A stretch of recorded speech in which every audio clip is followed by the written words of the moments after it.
Hello दोस्तों, कहानी के भाग 10 में आपका स्वागत है। अगर आपने इस कहानी के पहले भाग नहीं देखे हैं, तो आप उन्हें हमारे चैनल पर जाकर देख सकते हैं। तो चलिए शुरू करते हैं आगे की कहानी। राधे ने हैरान परेशान धोती और प्रिशा की तरफ देखा। फिर उसने मुस्कुराकर प्रिशा से कहा, हो गई तुम्हारी शॉपिंग? राधे के शब्द सुनते ही प्रिशा ने तुरंत ही हड़बड़ी में हाँ में अपना छोटा सा सिर हिला दिया। ये देख राधे ने कहा, ठीक है फिर चलो, घर बहुत दिन हो गए तुम घर नहीं आई और तुम्हारा सारा सामान तुम्हारे घर पहुंच जाएगा। ये सुनकर प्रिशा मना ही नहीं कर पाई और धोती भी खुश हो गई। संदर्भ ने मुस्कुराकर प्रिशा की तरफ देखा और प्रिशा ने अपनी छोटी छोटी आंखों से संदर्भ को घूरा तो संदर्भ ने झट से प्रिशा का हाथ पकड़कर धीरे से कहा, चलो अपने ससुराल। राधे धोती का हाथ पकड़े कुछ कदम बढ़ चुका था। उसने मुड़कर संदर्भ की तरफ देखा और कहा, अब चलें या गाड़ी तुम्हारे सामने रुकवानी है? ये सुनते ही संदर्भ ने तुरंत प्रिशा का हाथ छोड़ दिया। संदर्भ को ऐसे देख प्रिशा हंसते हुए तेज कदमों के साथ ही राधे और द्युति के पीछे चल दी और संदर्भ भी अपना छोटा सा लटका हुआ मुंह लेकर प्रिशा के पीछे ही चला गया। कुछ समय बाद सब घर पहुंच चुके थे। शाम का वक्त था। राधे अपने रूम में था।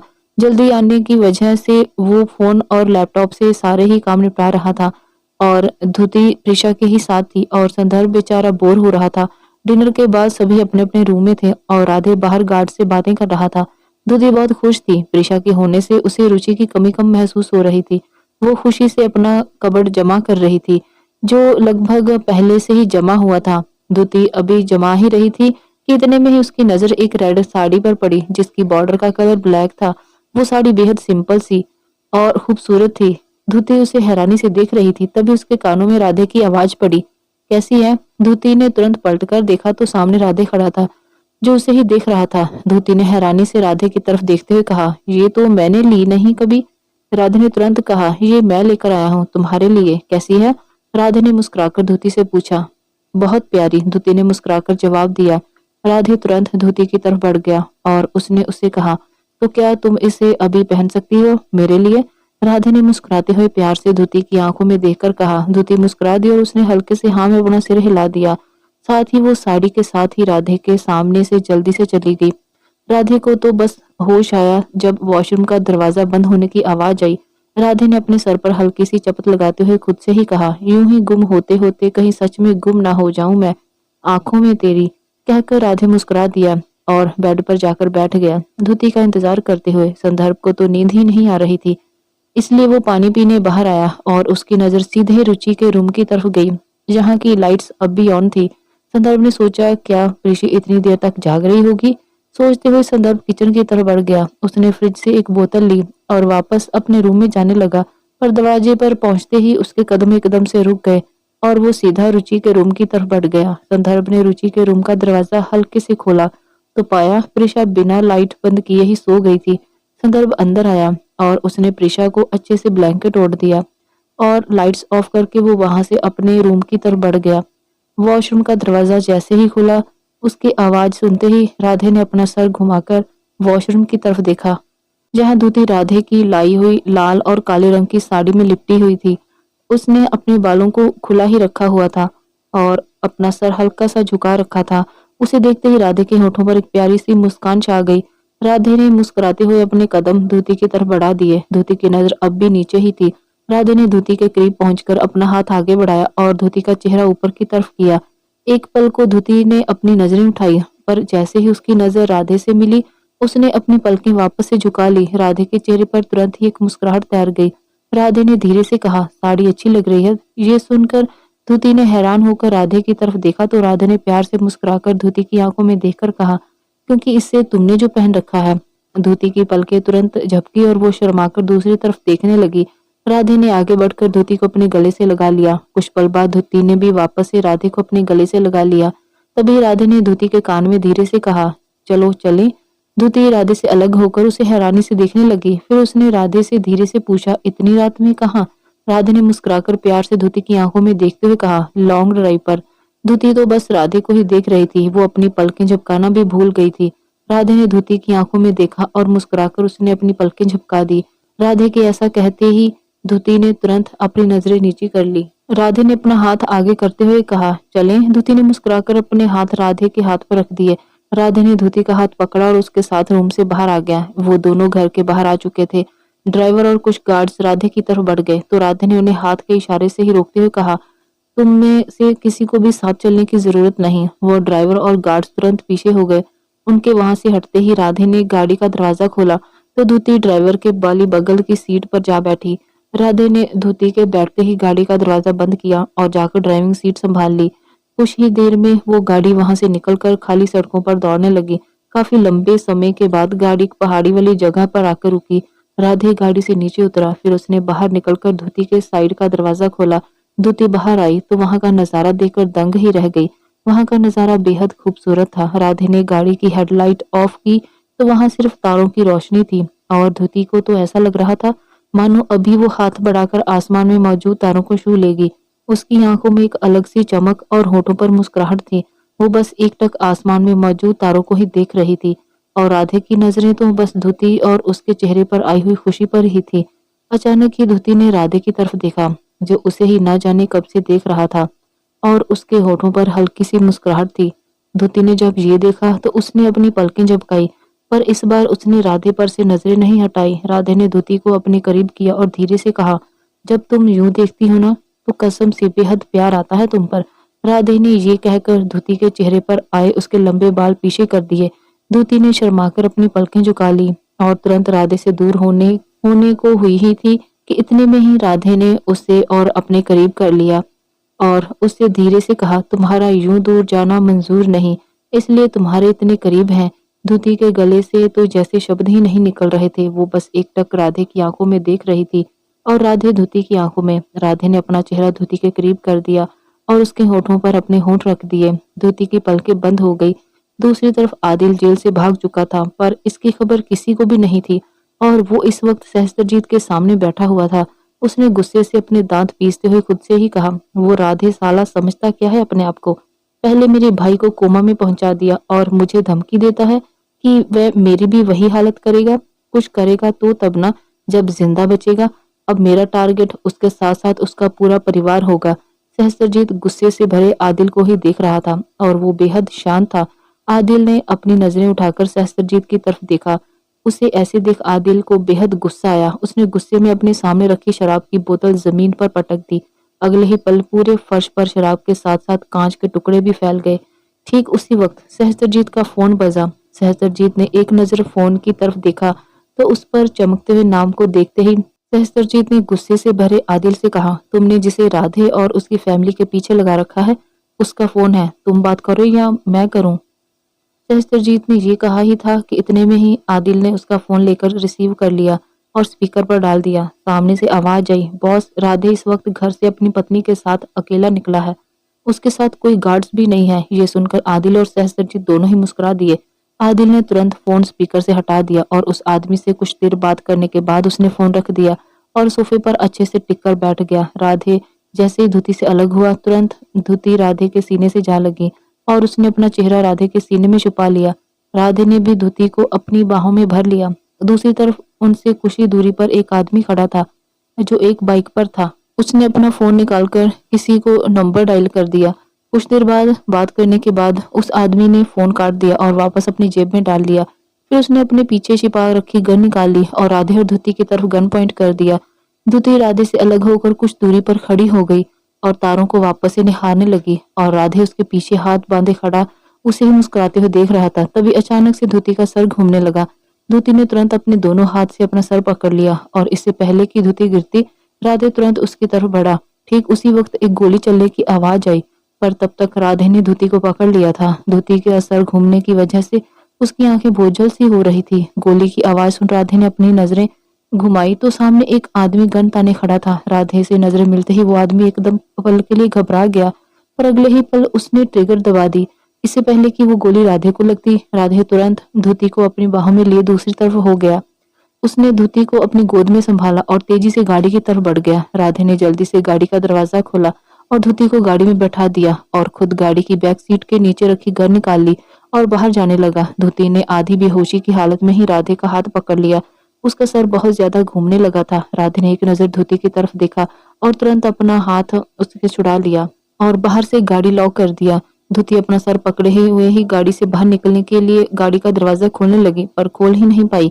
धुती ने तुरंत गाड़ी के बाहर देखा। राधे बहुत ज्यादा गुस्से में था। उसने अपनी गन अनलॉक की और सीधा सामने खड़े आदमी पर चला दी। राधे ने बिना पॉइंट किए ही डायरेक्ट फायर किया था। राधे की गन से निकली गोली सीधा जाकर उस आदमी के सीधे हाथ को छूकर निकल गई। गोली लगने की वजह से उस आदमी के हाथ से उसकी गन छूटकर गिर गई। अंधेरा होने की वजह से और झाड़ियों वाली जगह पर होने की वजह से उसकी गन उसे मिल ही नहीं रही थी। उसने गन ढूंढते हुए राधे की तरफ देखा, जो बहुत ज्यादा गुस्से में तेज कदमों के साथ उसी की तरफ बढ़ रहा था। वो आदमी एकदम से घबरा गया। वो तुरंत उठा और तेजी से अपनी बाइक की तरफ बढ़ गया। हड़बड़ी के कारण उसके हाथ से चाबी बाइक की भी नीचे गिर गई। वो झुका और चाबी ढूंढने लगा, पर तब तक राधे वहां पहुंच चुका था। राधे के पैरों पर नजर पड़ते ही वो आदमी एकदम से वहीं के वहीं जम गया। राधे ने उस आदमी को तुरंत उसकी गर्दन से पकड़कर ऊपर उठा दिया। उस आदमी ने तुरंत रिएक्ट किया और अपने हाथ राधे को मारने के लिए उठा दिए। इससे पहले कि वो आदमी राधे को छू भी पाता, राधे ने तुरंत उस आदमी का हाथ पकड़ लिया और जहां पर उस आदमी ने को गोली छू कर निकली थी, ठीक उसी जगह राधे ने मजबूती से उसका हाथ पकड़ लिया और गुस्से से बोला, कौन है तू और हमारा पीछा क्यों कर रहा था? मुझे मारने के लिए? या राधे ने ये कहते हुए ही अपनी पकड़ और मजबूत कर दी। वो आदमी दर्द से तड़प उठा और उसने दर्द भरी आवाज में कहा, आदिल।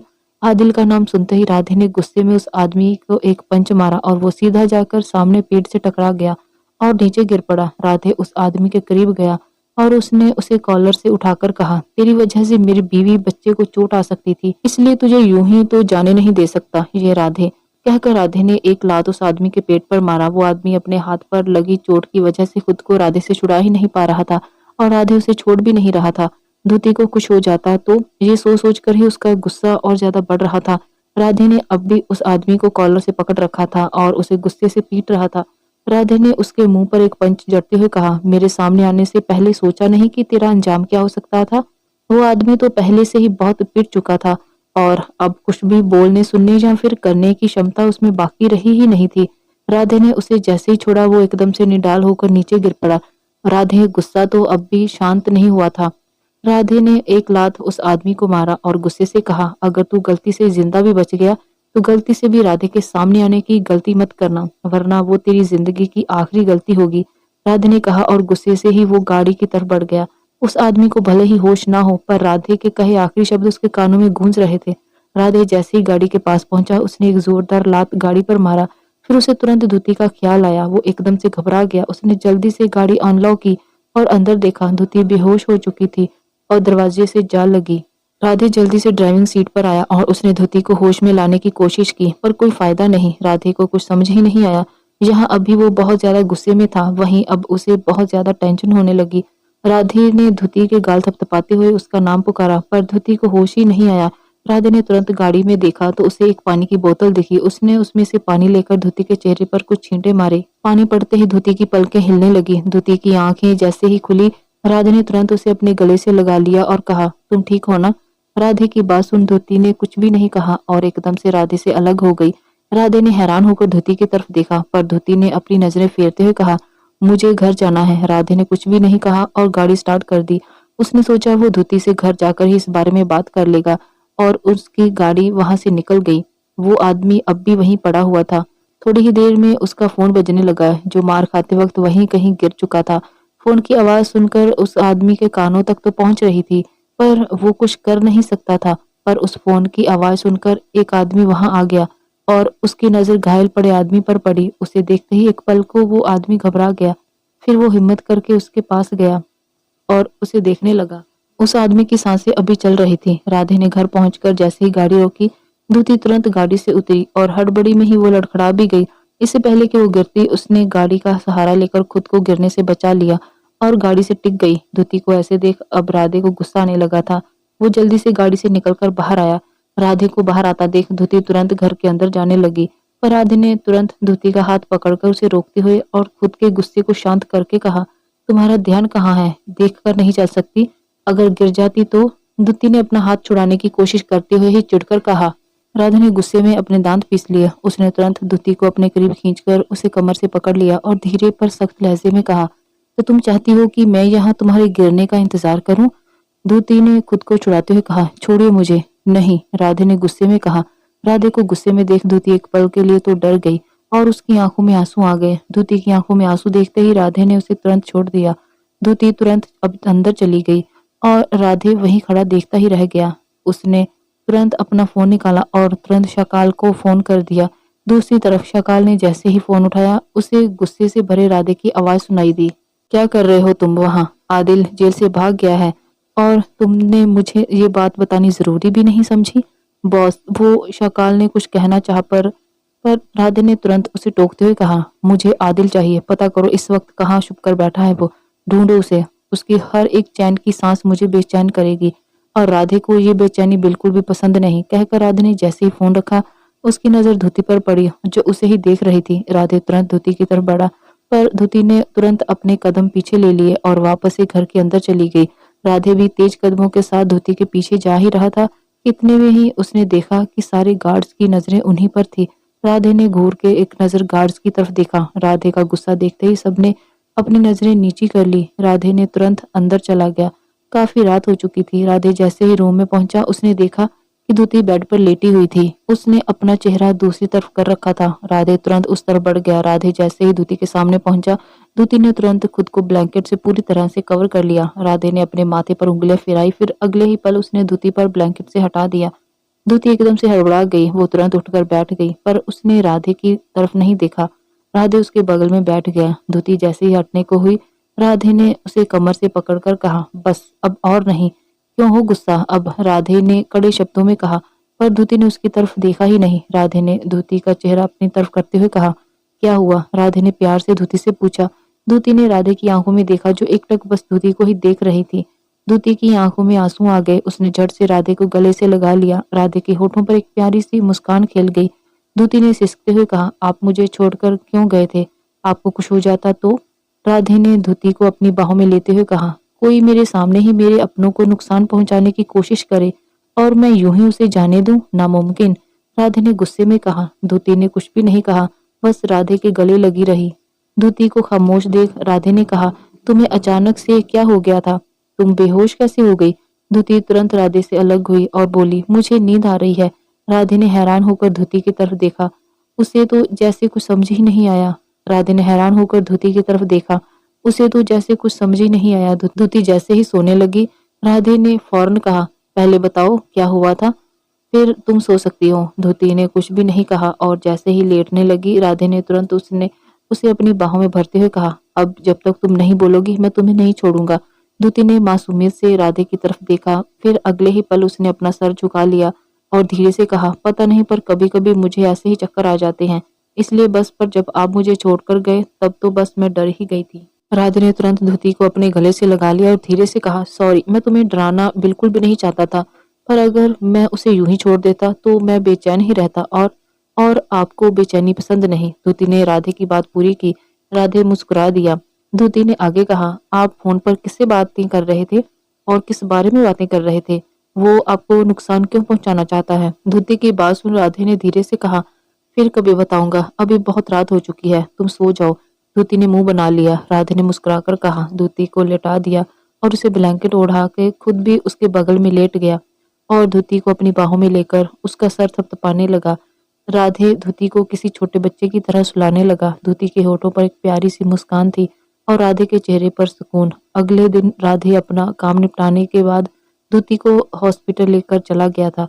धुति को हॉस्पिटल के नाम से ही डर लग रहा था, पर राधे उसे फिर भी ले गया। राधे ने धुति का चेकअप करवाया। सब नॉर्मल ही था। चेकअप हो जाने के बाद धुति को ने चैन की सांस ली और जल्दी बाहर आ गई। राधे भी उसके पीछे ही था। धुति पैदल ही रोड पर चलने लगी। राधे ने उसे रोकना चाहा, पर धुति नहीं रुकी और चलती रही। वो सीधा सामने गुब्बारे बेच रहे आदमी की तरफ बढ़ गई। राधे तो बस उसे ही देख रहा था। धुति ने मासूमी से राधे की तरफ देखकर उसे इशारे से गुब्बारे दिलाने के लिए कहा। राधे ने जब धुति को देखा तो उसे लगा कि कोई छोटी सी बच्ची उसे गुब्बारे दिलाने की जिद कर रही हो। राधे ने उस गुब्बारे वाले से उसके पूरे गुब्बारे ले लिए और धुति को पूरे गुब्बारे दे दिए। धुति वो गुब्बारे देकर किसी छोटे बच्चे की तरह खुश हो गई। राधे ने मुस्कुराकर कहा, अब घर चलें? धुति ने हाँ में अपना सिर हिला दिया। राधे ने उसका हाथ पकड़ा और उसे अपने साथ ले जाने लगा, पर अगले ही पल धुति एकदम से रुक गई। उसने राधे का हाथ खींचते हुए कहा, मुझे गोला खाना है। राधे ने हैरान होकर धुति की तरफ देखा, जिसकी नजरें कहीं और ही थी। राधे ने तुरंत धुति की नजरों का पीछा किया तो वहां पर एक गोले वाला था। धुति के चेहरे की खुशी देख राधे ने धुति के साथ वहीं चल दिया। उसने एक गोला लिया और धुति को पकड़ा दिया। और आप? द्युति ने राधे से पूछा। राधे ने तुरंत जवाब दिया, तुम्हें बताया तो था, मुझे ज्यादा मीठा पसंद नहीं। द्युति ने राधे की एक ना सुनी और उसकी तरफ अपना गोला बढ़ाकर कहा, देखिए एक बार, ये बहुत अच्छा है। राधे ने मना करना चाहा पर कर नहीं पाया। राधे ने वो खा लिया। उसके बाद द्युति खाने लगी। राधे मुस्कुराते हुए उसे ही देख रहा था। संदर्भ को तो प्रिशा के साथ टाइम स्पेंड करने का मौका ही नहीं मिल रहा था और प्रिशा जानबूझकर उसे मौका दे भी नहीं रही थी। वो काकी के साथ ही बिजी थी। राधे और द्युति वापस घर आने के लिए गाड़ी में जैसे ही बैठे, ड्राइवर ने तुरंत गाड़ी आगे बढ़ा दी। द्युति ने तुरंत राधे के कंधे पर अपना सर रखते हुए कहा, घर जाना जरूरी है क्या? हम कहीं घूमने नहीं जा सकते? द्युति ने मासूमी से कहा। राधे मुस्कुरा दिया और उसने मुस्कुराकर द्युति से पूछा, कहाँ जाना है तुम्हें? जहाँ आप ले चलें, कहकर द्युति ने अपनी आंखें बंद कर ली। राधे ने तुरंत ड्राइवर को इशारा किया और गाड़ी ने अपनी स्पीड पकड़ ली। द्युति की आंख कब लग गई उसे पता ही नहीं चला। राधे ने तुरंत प्रिशा को फोन करके सब बता दिया कि वो आज घर नहीं आ पाएंगे। प्रिशा ने कुछ भी नहीं कहा और फोन रख दिया। काफी देर बाद गाड़ी शहर के बाहर एक छोटे से घर के सामने आकर रुक गई। द्युति सो चुकी थी। राधे ने उसे अपनी बाहों में उठाया और गाड़ी से बाहर निकल गया। उसने ड्राइवर से वापस जाने के लिए कह दिया। ड्राइवर ने हाँ में अपना सिर हिलाया और वहां से चला गया और राधे द्युति को लेकर उस घर के अंदर चला गया। वो घर बाहर से जितना खूबसूरत था, उससे कहीं ज्यादा अंदर से भी था। राधे ने द्युति के एक कमरे में बेड पर लेटा दिया और खुद किचन में जाकर द्युति के लिए खाने के लिए कुछ बनाने लगा। लगभग आधे घंटे बाद द्युति की नींद खुली। खुद को अनजान जगह पर पाकर द्युति एकदम से घबरा गई। अगले ही पल द्युति के रूम का दरवाजा खुला और हाथ में खाने लिए राधे रूम में अंदर आया। राधे को सामने देख द्युति ने चैन की सांस ली। राधे द्युति के करीब आया और उसने द्युति की तरफ खाना बढ़ा दिया। द्युति ने सबसे पहले राधे को अपने हाथ से खिलाया और कहा, मुझे आप खिलाओ। द्युति की मासूमियत देखकर राधे मुस्कुरा दिया और उसने अपने हाथ से द्युति को खाना खिलाया। फिर उसे पूछा, कैसा बना है आज का खाना? द्युति ने मुस्कुराकर कहा, बहुत अच्छा। ये सुनकर राधे बहुत खुश हुआ। दोनों ने खाना खाया और राधे वापस से प्लेट रखने के लिए चला गया। राधे जैसे ही रूम में वापस आया, द्युति ने तुरंत राधे को अपने पास बिठा लिया और उसकी गोद में सिर रखकर लेट गई। द्युति ने मासूमियत से राधे की तरफ देखते हुए कहा, हम कहाँ हैं? राधे ने मुस्कुराकर द्युति का सिर चूम लिया और धीरे से कहा, ये हमारा ही घर है, पर पापा ने बनवाया था। राधे ने धीमी सी आवाज में कहा।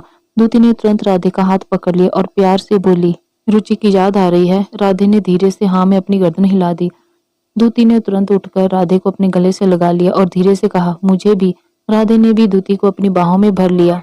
उसे आज रुचि की बहुत याद आ रही थी। काफी रात हो चुकी थी। राधे ने द्युति से धीरे से कहा, तुम सो जाओ, सुबह मैं तुम्हें हमारा घर दिखलाऊंगा। द्युति ने मासूमियत से राधे से पूछा, आप नहीं सो रहे? मुझे नींद ही नहीं आ रही। राधे ने धीरे से द्युति की आंखों में देखते हुए कहा। द्युति ने भी राधे की तरह ही जवाब दिया, मुझे भी नहीं आ रही। तो क्यों ना हम अभी घर देख ले? द्युति ने खुश होकर कहा। जब भी राधे द्युति को इतना खुश देखता तो वो उसे किसी भी चीज के लिए मना ही नहीं कर पाता था। राधे और द्युति कमरे से बाहर निकल गए। राधे द्युति को अपना घर दिखाने लगा। घर बाहर से भले ही वो छोटा दिख रहा था, पर अंदर से बहुत बड़ा था। यहाँ सफाई कौन करता है? द्युति ने अचानक ही राधे से पूछा।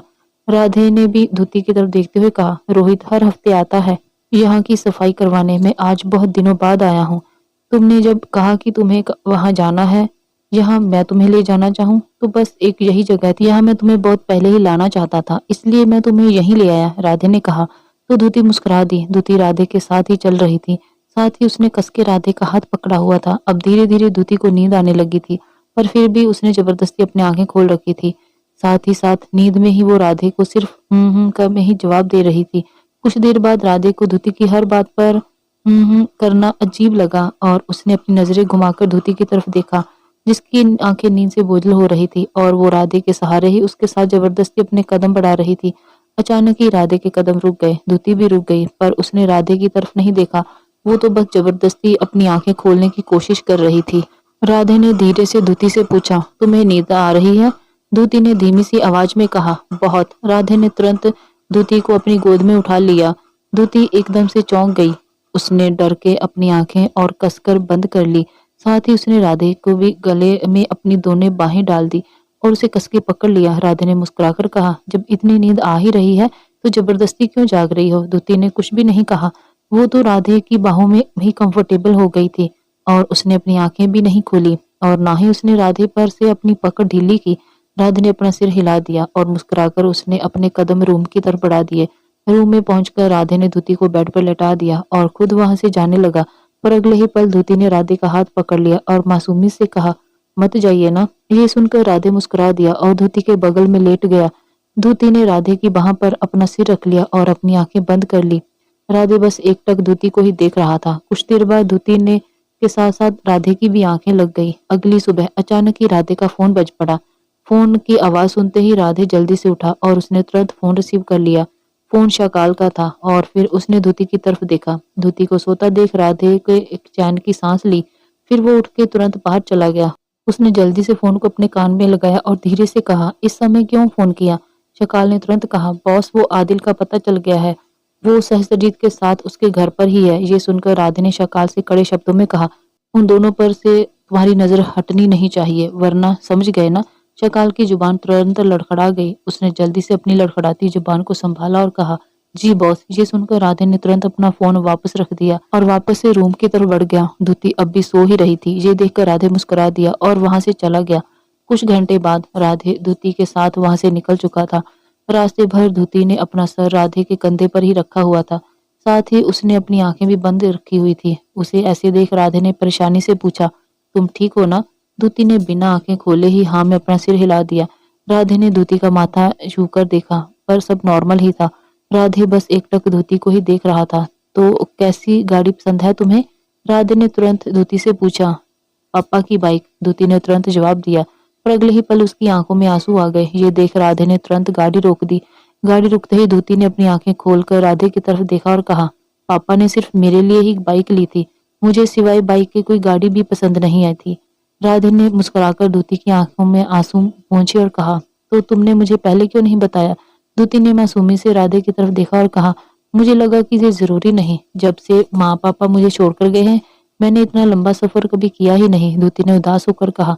उसकी आंखें फिर नम हो गई। राधे ने तुरंत धूती को अपने गले से लगाकर कहा, माँ पापा हमें छोड़कर कभी कहीं नहीं जाते, वो हमेशा हमारे पास ही रहते हैं जब तक उन्हें ये विश्वास नहीं हो जाता कि उनके बच्चे अब खुश हैं और आगे भी रहेंगे।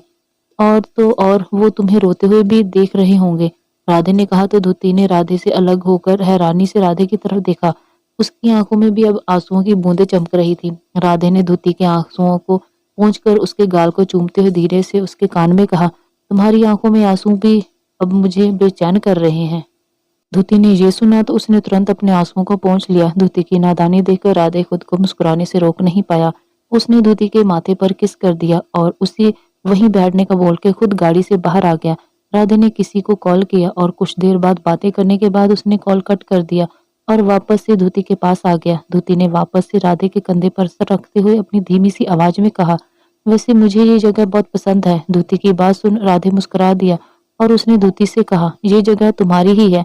धूती के होठों पर तुरंत ही एक प्यारी सी मुस्कान आ गई। काफी देर तक राधे ने गाड़ी स्टार्ट नहीं की तो धूती ने राधे की तरफ देखकर कहा, मैं ठीक हूँ, अब हम चल सकते हैं। धूती ने मासूमी से कहा। राधे ने धूती की तरफ देखा और मुस्कुराकर कहा, बस कुछ देर और। कुछ देर बाद ही वहां रोहित आ गया।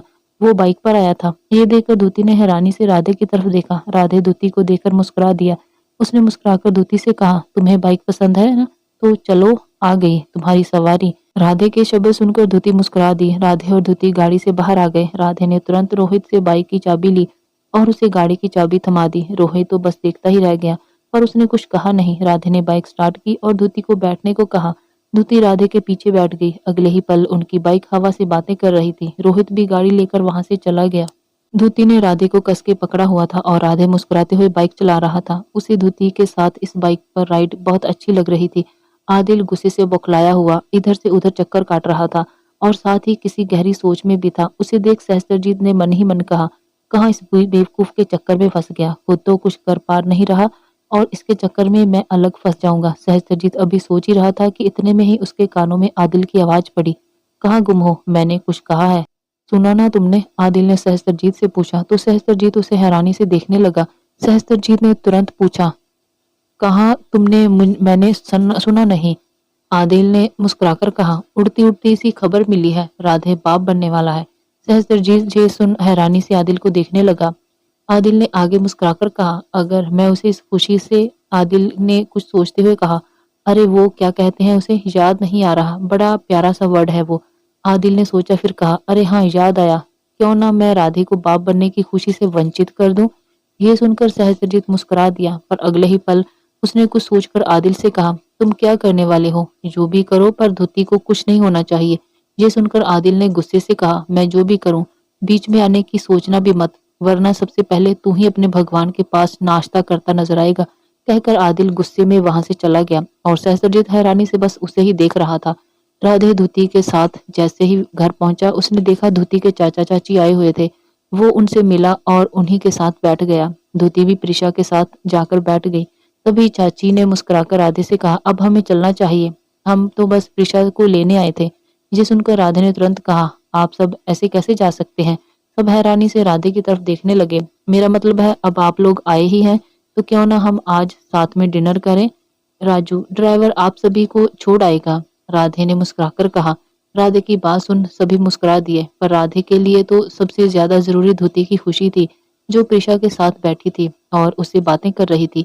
यूं ही दिन और महीने बीतने लगे। आदिल अपनी पूरी कोशिश करता कि वो किसी तरह धुती तक पहुंच जाए। इस बीच आदिल को शकाल के बारे में भी पता चल चुका था कि वो उस पर नजर रख रहा है। राधे ने तो पहले ही अपनी फैमिली के लिए सिक्योरिटी टाइट कर रखी थी, जिससे आदिल ने अपनी चालाकी से अकेले शाकाल को तो धोखा दे दिया, पर वो राधे के सिक्योरिटी के बीच से धुती तक पहुंच ही नहीं पाया। ये बहुत बार हुआ। अब तो आदिल का दिमाग इस हद तक खराब हो चुका था कि वो जिस भी समय धुती के पास पहुंचे, वो बिना एक पल गवाए ही उसकी जान ले ले। उसने अपने आदमियों को रुचि का पता लगाने के लिए भी भेज दिया, क्योंकि वो जानता था राधे के लिए सबसे पहले उसकी बहन है, और वो भी एक कारण थी शैडो के इस हालत की। पर रुचि का तो कोई पता ही नहीं चल पा रहा था, और राधे ने रुचि से कोई कांटेक्ट भी नहीं रखा था, और ना ही उसने कभी रुचि से बात करने की कोशिश की, जिससे आदिल को कुछ पता ही नहीं लग पा रहा था कि रुचि है कहाँ। दूसरी तरफ राधे को रुचि की खबर तो थी, पर वो उससे फोन पर बात नहीं करता था, क्योंकि उसके ऐसे भी दुश्मन बहुत थे जो उसे कुछ न कर पाने पर उसके परिवार को ही टारगेट करते थे, और रुचि पर हमले भी हो चुके हैं। इसलिए उसकी सेफ्टी का इंतजाम तो राधे ने पहले ही कर रखा था, और इस वक्त वो नव के साथ थी, जिस पर राधे आंख बंद करके भरोसा करता था, वरना वो ऐसे ही किसी के साथ रुचि को भेज दे, नामुमकिन। राधे इस वक्त किसी को भी पता लगने ही नहीं दे सकता था कि रुचि है कहाँ। यूं ही 4 महीने और बीत गए। धुती का पेट भी हल्का दिखने लगा था। राधे धुती का पूरा ख्याल रखता, उसका हर काम वो खुद करता था। वो दिन भी आ गया जिसका इंतजार संदर्भ को ना जाने कब से था। राधे के घर पर संदर्भ की शादी की तैयारियां चलने लगी। धुती तो प्रिशा के लिए घर जाना चाहती थी, पर राधे इस वक्त घर पर अकेले ही था, इसलिए धुती राधे के साथ ही रुक गई। संदर्भ के मम्मी पापा अपने किसी काम की वजह से वक्त पर नहीं आ पाए थे, और ना ही राधे के 2 और छोटे चाचा आए थे, ना ही उनके आने की कोई उम्मीद नजर आ रही थी। और राधे का तो मानना था कि जो आए उसे दुआ सलाम, और जो भाव खाए उसका यहाँ क्या काम, तो उनको हमारा दूर से ही राम राम। हल्दी और मेहंदी की रस्में हो चुकी थी। संगीत के दिन बहुत से मेहमान आ गए थे। राधे के तीनों चाचा और चाचियां, साथ में उनके बच्चे भी आए हुए थे, जो राधे से उम्र में ज्यादा छोटे भी नहीं थे। राधे सिर्फ संदर्भ और उसके माँ पापा को ही मानता था। बाकी के दोनों चाचा तो शुरू से ही राधे को कुछ खास पसंद नहीं करते थे। उनके बच्चे भी बिल्कुल उन्हीं की तरह ही थे। एक चाचा जिनका नाम अनूप चौहान था, उनके 2 बच्चे थे, अनया और अंकुश, दोनों ही बहुत ज्यादा बदतमीज। और दूसरे चाचा, उनका नाम अगेंद्र था। उनका एक ही बेटा था जिसे उन्होंने अपने सर चढ़ाकर रखा था। उसका नाम आरुल चौहान था। जिद्दी, साथ ही बहुत ज्यादा बिगड़ा हुआ, और राधे से तो वो बचपन से ही चिढ़ता था, क्योंकि राधे बचपन से ही हर चीज में उससे आगे था, और आज भी वो सबसे आगे ही है। सबने अचानक से आ जाने से राधे हैरान था। उसे तो उम्मीद ही नहीं थी कि उनके आने की। राधे ने सबका स्वागत किया, और साथ ही धुती को भी बाकी सभी से मिलवाया। धुती से मिलकर कोई भी खास खुश नजर नहीं आ रहा था। अन्य तो ऊपर से नीचे तक धुती को ही घूर रहा था। धुती को उसका घूरना पसंद नहीं आया, पर फिर भी उसने अन्य को इग्नोर कर दिया और बाकियों से मिलने लगी। अन्य के बगल में ही अंकुश था। उसने अजीब तरह से मुस्कुराकर कहा, नमस्ते भाभी जी। धुती जवाब में सिर्फ हल्का सा मुस्कुरा दी। धुती को तो उनमें से किसी से भी मिलकर अच्छी वाली फीलिंग नहीं आई, क्योंकि कोई भी धुती से खुश होकर नहीं मिला, और उनकी मुस्कुराहट एकदम बनावटी लग रही थी। सभी अंदर चले गए। लास्ट में धुती जैसे ही आरुल के सामने से आई, आरुल ने एक नजर धुती को ऊपर से नीचे तक देखा और मुस्कुराते हुए बोला, ये कलर आप पर बहुत अच्छा लग रहा है। आरुल ने कुछ और बोलने के लिए मुंह खोला ही था कि इतने में ही राधे धुती के सामने आया, और उसने आरुल को घूरते हुए कहा, भाभी है तुम्हारी, और पहली बार मिल रहे हो तो प्रणाम या नमस्ते करने की जगह फालतू बकवास क्यों कर रहे हो? राधे ने कहा। तो आरुल राधे की बात सुनकर मुस्कुरा दिया, और उसने बेशर्मी से मुस्कुराकर कहा, खूबसूरत चीज की तारीफ करना तो बनता है, आरुल चौहान की ये फितरत है। कहकर आरुल ने वापस से एक नजर धोती की तरफ देखा। तभी उसके कानों में राधे की कठोर पर धीमी सी आवाज पड़ी, अपनी हद में रहोगे तो यहाँ रहो, वरना अगर तुमने जरा सी भी अपनी हद पार की तो मेरी हद को बेहद होते देखकर तुम्हारी रूह कांप जाएगी। राधे की बात सुनकर आरुल को बहुत गुस्सा आया, पर राधे ने उसे पूरी तरह से इग्नोर कर दिया और धुती का हाथ पकड़कर उसे वहां से ले गया। तो दोस्तों ये थी आज की कहानी। आगे कहानी में क्या होगा जानने के लिए देखिए कहानी का अगला भाग। आपको ये कहानी कैसी लगी कमेंट बॉक्स में जरूर बताएं। वीडियो को लाइक शेयर करें, चैनल पर नए हैं तो चैनल को सब्सक्राइब जरूर करें। मिलते हैं अगले भाग में। धन्यवाद।